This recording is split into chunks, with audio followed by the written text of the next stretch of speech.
Greetings, ladies and gentlemen. Smiling Dread 4 here, back in post-commentary to bring to you another episode of Lair Returns, Final Fantasy XIII. So, in our last episode, we went through the rest of the Ultimate Lair, in a sense. We got down the rest of the enemies that you'd want to face before exiting and re-entering the Lair. Today, we're going to finish off by defeating all the remaining Ultimate Lair monsters, all the last Omegas here. And as you can see, we're already on our way, so I think we just get started into this. The first man on our business is a very painful dragon, who was not much of a problem during the beginning of the game, but nowadays, yeah, not so much. Here we have the Xaltis. All you need to do here is use Blizzara and Blizzaga. But of course, make sure you also have Brave and Deprotect for obvious reasons later on. All you want to do here is just keep casting the spells, and hopefully they get stagger, which you should. During this first stagger, just go for a couple heavy slashes, you'll be good to go, and then just repeat the pattern here. However, once you run low, go for the overclock. You'll deal as much damage as possible, and you should be good to go. Of course, as you can see, I have the Water God bracelet on for the sake of ice effects. That'll be very detrimental to you. If you don't have it, it might take a substantially long amount of time to actually take this guy down. But hey, after everything we've been through, this guy's not much of a problem, especially with this new Reverb blade and the whole Cyclops Destroyer weapon. In fact, we're pretty much 1/16 of his, or 1/16 of his HP is left, which is pretty decent. Here I'm struggling trying to actually get the guy staggered because, you know, he's stubborn. I can get to red, but the problem is it goes back to blue very easily, so make sure you have your things timed. Yeah, so close. Still waiting for a Blizzara. One Blizzaga, there it is. And then finish it off home run style with the heavy slash. You won't steal our future. That's right. If anyone's gonna steal the future, it's us. In a sense. Whatever you want to call it. So with the 5-star ranking, we also get ourselves a fully pure store and Farag at level 4. Plus some milestones, but those won't come into play right now. And we also get the Fire Seal Jewel. The Fire Seal Jewel works like the other jewels, except you get resistance to fire instead of, you know, the other ones. 90% resistance to fire, but of course your resistance to everything else is pretty much goes down the drain. So you have to be really, really careful with it. Or depending on how you use it. Next up on the list, you know how much I dreaded him before in the previous episode, the Gaunt. Dryad's older, more painful cousin. Again, after what we've been through, this guy shouldn't be too much of a problem. Now, unlike the Dryad, this guy is weak to lightning. Pretty simple as to why I'm going with Thundars and Electric Blitzes. Once you get him staggered, it's all a matter of just doing as much damage as possible. Now, I barely realized this, but Electric Blitz does much more damage than I actually expected. So when I figured this out, oh man, my strategy was set. Another reason why to go down the whole list before coming back to the beginning. Not to mention that he gives us at least 2 EP to fill our Curaga back up, which is always a good sign. And then we defeat Eric Gaunt, plus get his D-Shell level 4 for future use, hopefully.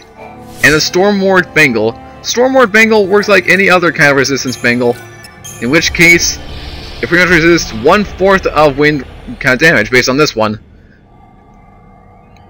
And that's pretty straightforward from it is.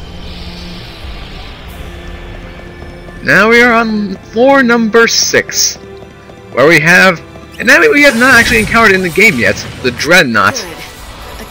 Now this guy can only spawn in the whole graveyard within Luxurion, so you won't be fighting him that much.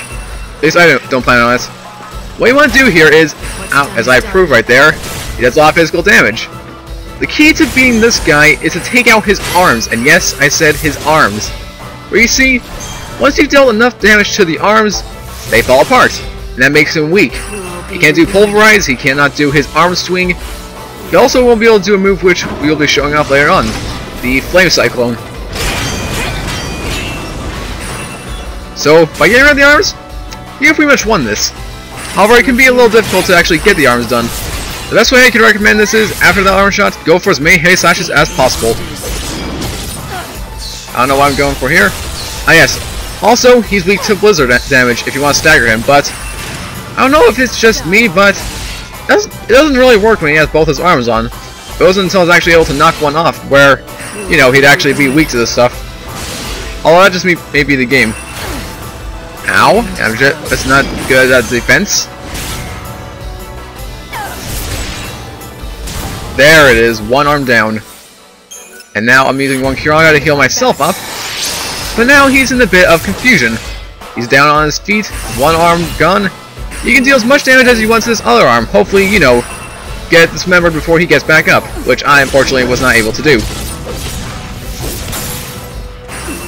Yeah, it's just so close. And now here comes the Wrecking Ball. Hopefully, if you're quick enough, you won't have to deal with this, but essentially put, much more powerful than an arm swing. I think it takes out almost all of your HP. Here he is going for an Incinerate attack. That's one of the reasons why you want to get rid of that arm as soon as possible. Now you don't have to worry about defending against it, in which case you lose a lot of your HP when he hits you. And that's just with one arm. Imagine what would happen if we had both of them. Then he goes for a Steam Clean, but we get the other arm just in time. And now, here's where things become easy. Just mash your ice-based attacks, beat the heavy slashes with ice on them, or N Frost, my bad. Or you just go with what I'm doing, the Blizzara and Blizzaga combo.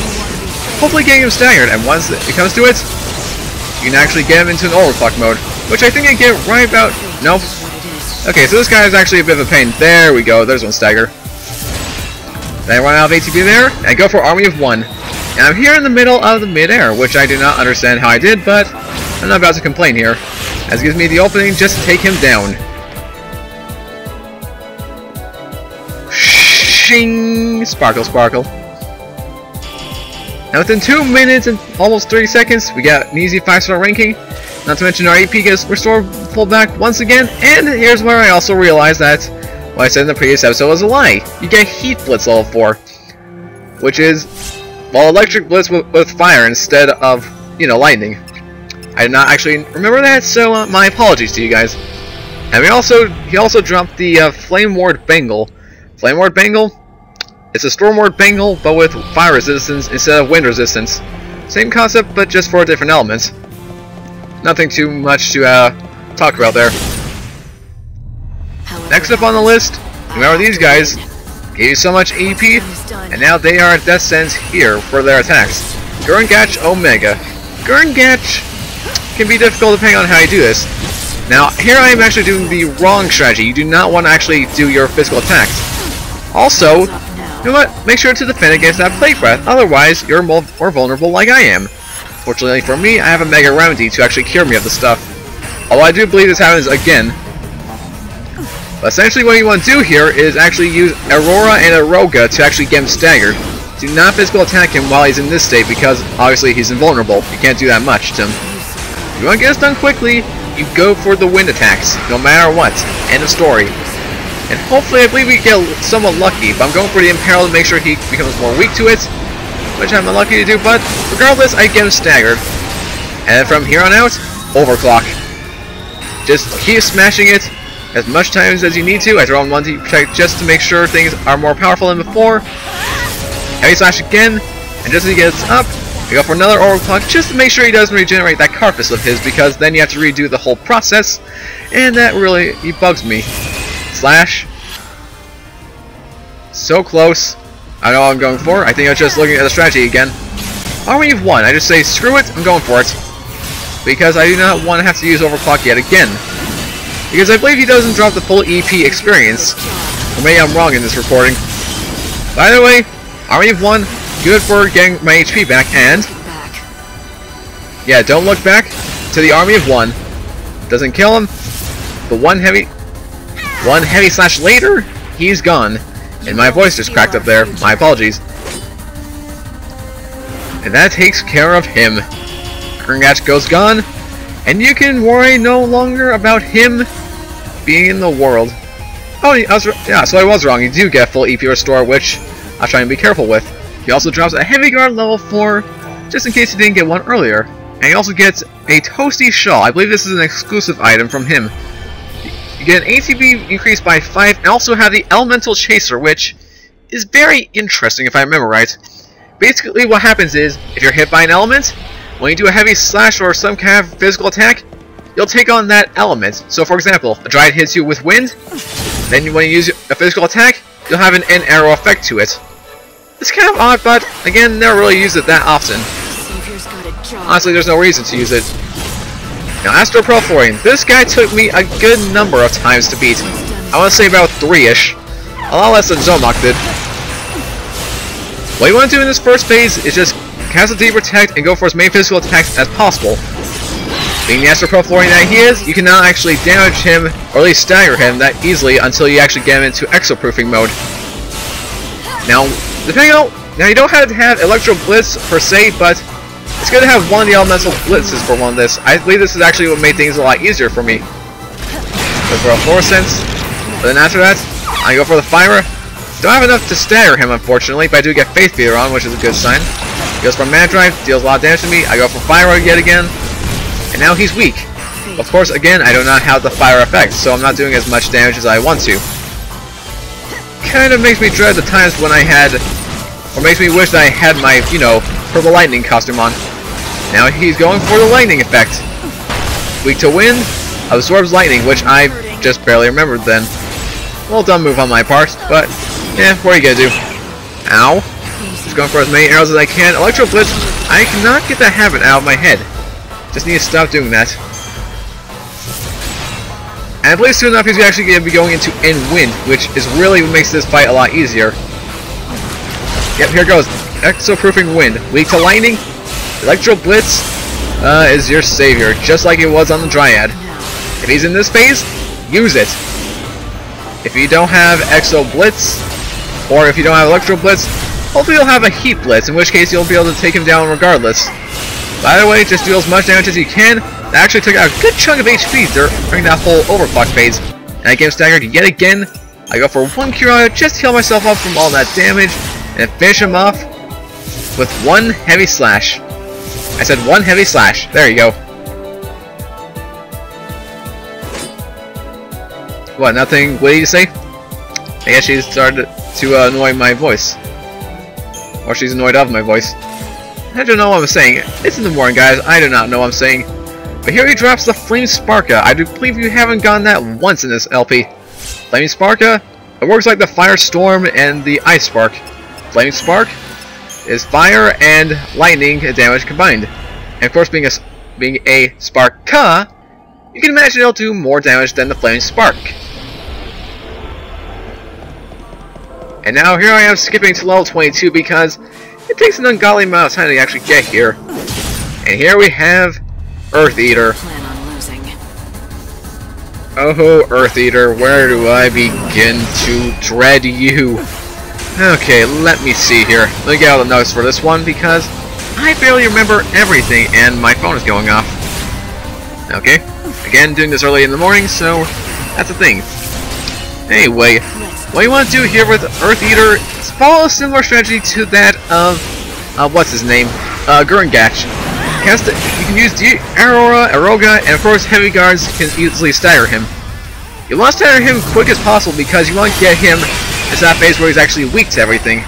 Otherwise, you're not going to be doing much against him. Here I'm going for an Electro Blitz, hoping to build up a stagger, but I believe that doesn't work in my favor. You know, being the Earth Eater, resistance to lightning and all that. It's a bit of a dumb move on my part, but again, I'm doing this on my first try, so what do you expect? Going for Debrave and Deprotect, I just keep guarding and then just keep going for this. Goes for that. Make sure you can block that if you can, because otherwise that happens. Get 5 debuffs, and guess what? I don't have a Mega Remedy, so I have to resort to using Estunata, which is something you want to try and avoid if possible. But once you get in the stagger phase, heavy slashes all the way. Once they're out of it, overclock time. Like so. However, this time around, I believe I do it just a multiple amount of times. Actually, no. Hold on. Yeah, I do.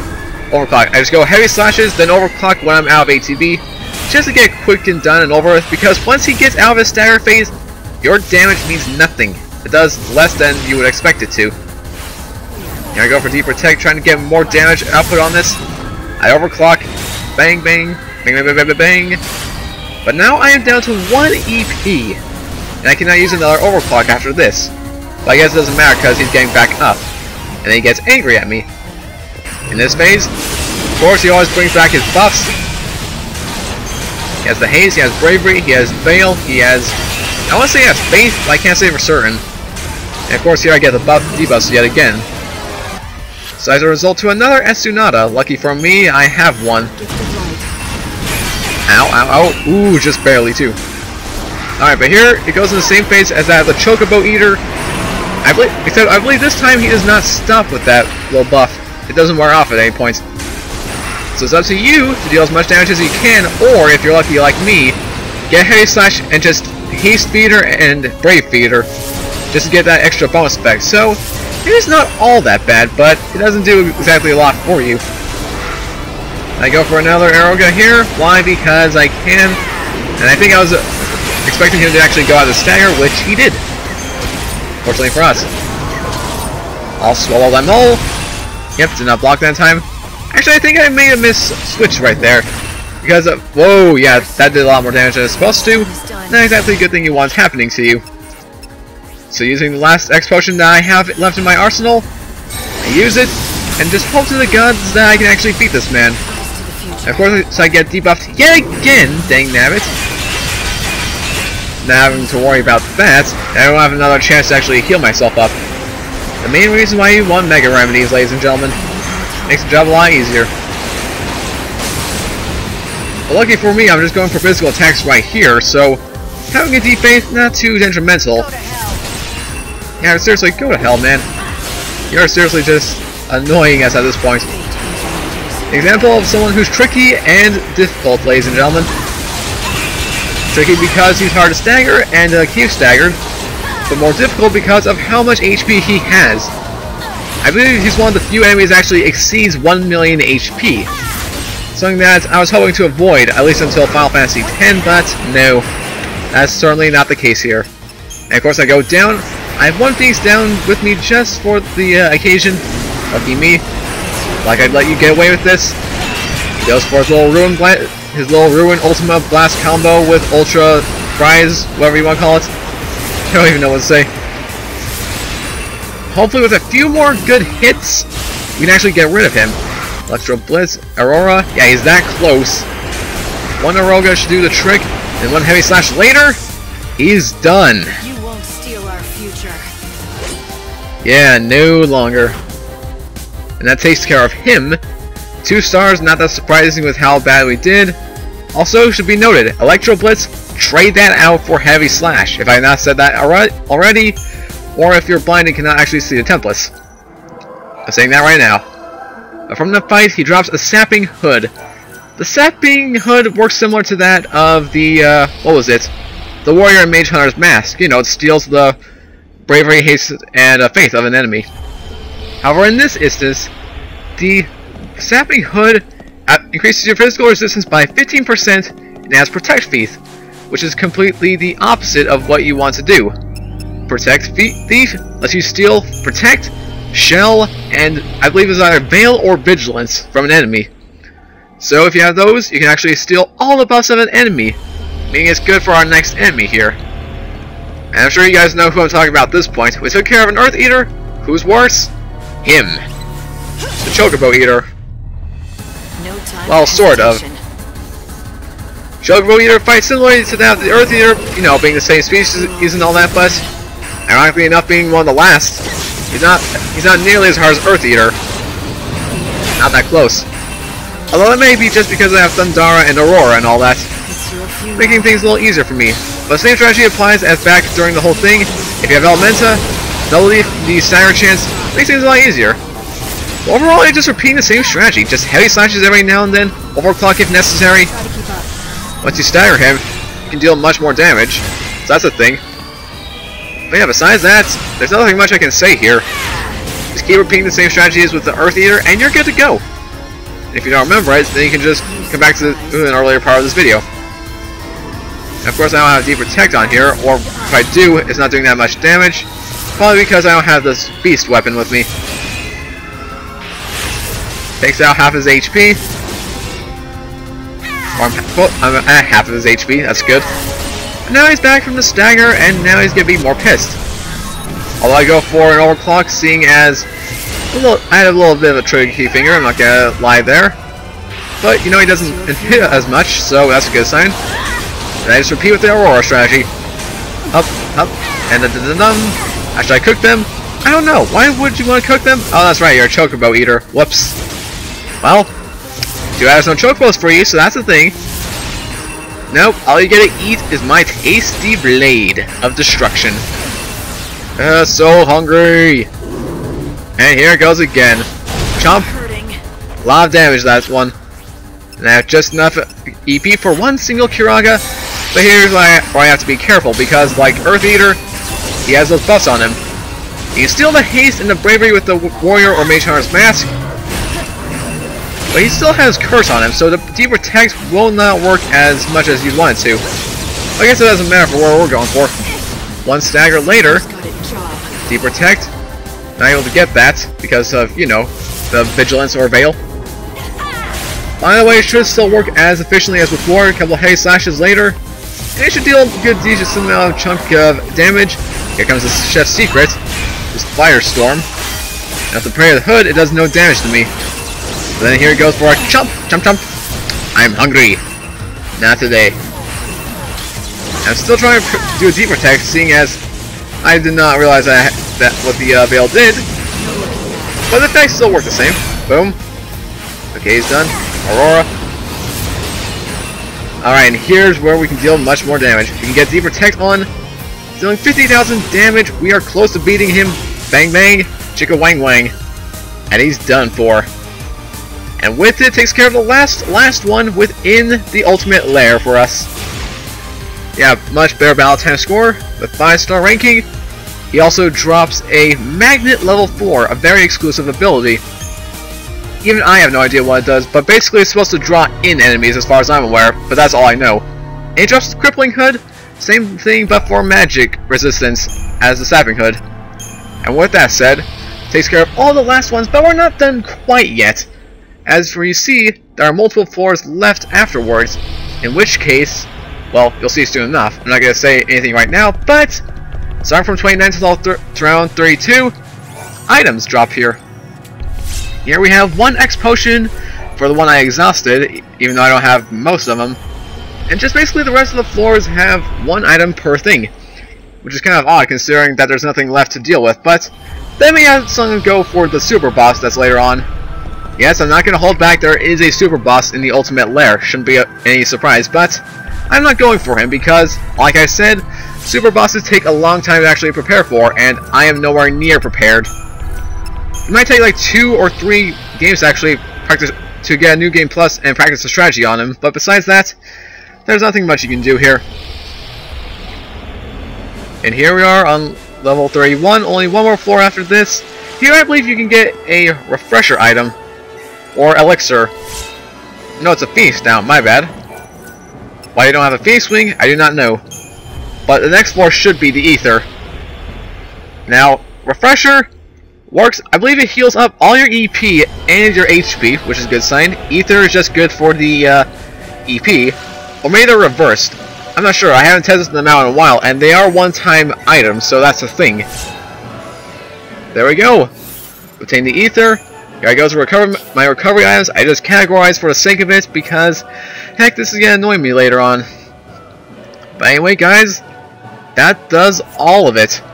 All the recovery items are in there. We are good to go. Now we can end off the episode. When we come back next time, I will be back in live commentary just for you guys because we're at the end of the game. And as of this point in time, we're actually not even at day 14 yet. So, I'll see you guys then. But until then, thank you guys so much for watching this episode of Lightning Returns Final Fantasy XIII. If you did enjoy, as always, make sure to leave your likes and comments down below to show your support for the series. And as always, make sure to share this video with your friends should you want to. And of course, more importantly of all, if you're new here to the channel and want to see more Lightning Returns Final Fantasy XIII as it comes out all the way to the end of the LP, or at least for the story, don't forget to subscribe here to the channel. And until next time, this is Smiling Dread 4 signing out. Have a great rest of your day, take care, and I hope to see you guys tomorrow with some more Lightning Returns.